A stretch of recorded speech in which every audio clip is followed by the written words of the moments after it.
Assalamualaikum warahmatullahi wabarakatuh. Nama saya Muhammad Fajar Juliatna dari 11 KR2.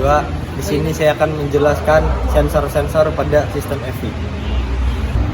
Sensor yang pertama yaitu intake air temperature. Intake air temperature berguna untuk mengukur suhu udara yang masuk ke dalam mesin, membantu ECO untuk mengatur campuran bahan bakar dan udara yang optimal. Yang kedua yaitu ada TPS atau throttle position sensor yang berguna untuk mengukur posisi throttle katup gas dan mengirimkan sinyal ke ECO untuk mengatur jumlah bahan bakar yang disuntikan dan waktu pengapian.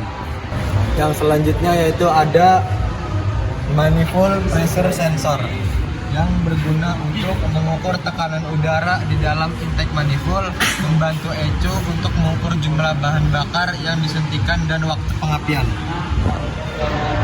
Yang selanjutnya ada idle speed control. Idle speed control untuk mengatur kecepatan idle mesin dengan mengontrol jumlah udara yang masuk ke dalam mesin saat throttle ditutup. Yang selanjutnya ada injektor. Injektor berguna untuk menyuntikkan bahan bakar ke dalam intake manifold atau langsung ke dalam silinder mesin berdasarkan sinyal dari ECO. Yang selanjutnya ada camshaft position sensor yang berguna untuk mengukur posisi camshaft dan mengirimkan sinyal ke ECO untuk mengatur waktu pengapian dan injeksi bahan bakar. Selanjutnya yaitu ada ignition coil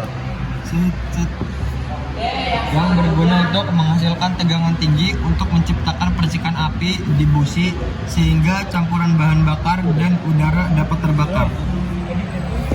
Selanjutnya yaitu ada oil control valve yang berguna untuk mengontrol aliran oli mesin ke dalam sistem VVT variable valve timing untuk mengatur timing katup mesin. Selanjutnya ada oxygen sensor.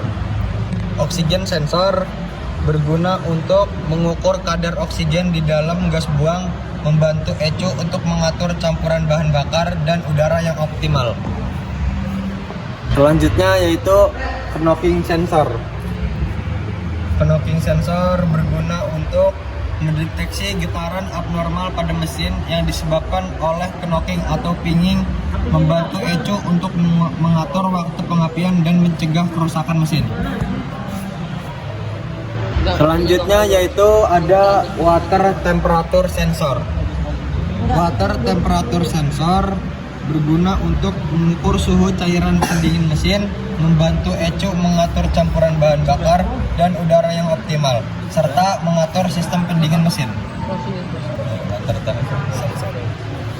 Selanjutnya yaitu ada crankshaft position sensor. Crankshaft position sensor berguna untuk mengukur posisi crankshaft dan mengirimkan sinyal ke ECO untuk mengatur waktu pengapian dan injeksi bahan bakar, serta mengatur kinerja mesin secara keseluruhan.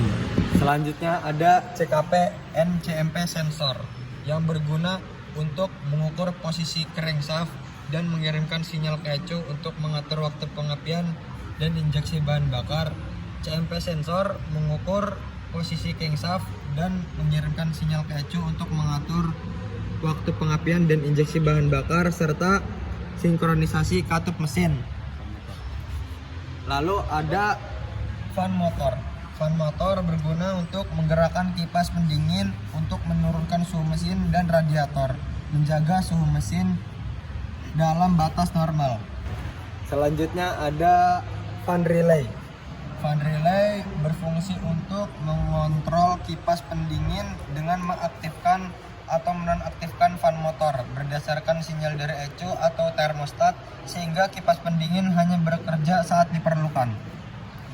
Selanjutnya ada EV relay. EV relay berguna untuk mengaktifkan atau menonaktifkan sistem EV dengan mengontrol aliran listrik ke komponen-komponen EV seperti injektor dan pompa bahan bakar. Selanjutnya ada STA relay. STA relay berfungsi untuk mengaktifkan atau menonaktifkan starter motor saat kunci kontak diaktifkan, memungkinkan mesin untuk dihidupkan. Selanjutnya ada FP relay. FP relay berfungsi untuk mengaktifkan atau menonaktifkan pompa bahan bakar, memastikan bahwa pompa bahan bakar hanya bekerja saat mesin dihidupkan. Selanjutnya ada bed fuse. Bed fuse berfungsi untuk melindungi sirkuit listrik dari kerusakan akibat arus listrik yang berlebihan, khususnya pada sirkuit baterai. Selanjutnya ada STA fuse. STA fuse berfungsi untuk melindungi sirkuit starter dari kerusakan akibat arus listrik yang berlebihan. Selanjutnya ada EV fuse. EV fuse berguna untuk melindungi sirkuit EV dari kerusakan akibat arus listrik yang berlebihan, memastikan bahwa sistem EV tetap aman dan berfungsi dengan baik. Selanjutnya ada IG fuse. IG fuse berfungsi sebagai melindungi sirkuit pengapian ignition dari kerusakan akibat arus listrik yang berlebihan. Akhir ada yang namanya DLC. DLC atau disebut dengan data link connector berfungsi untuk konektor yang digunakan untuk menghubungkan peralatan diagnostik ke sistem komputer mesin, memungkinkan teknisi untuk membaca kode kesalahan dan melakukan diagnostik pada sistem mesin. Sekian dari saya, kurang lebihnya mohon maaf. Maaf jika ada kesalahan dalam video. Wassalamualaikum warahmatullahi wabarakatuh.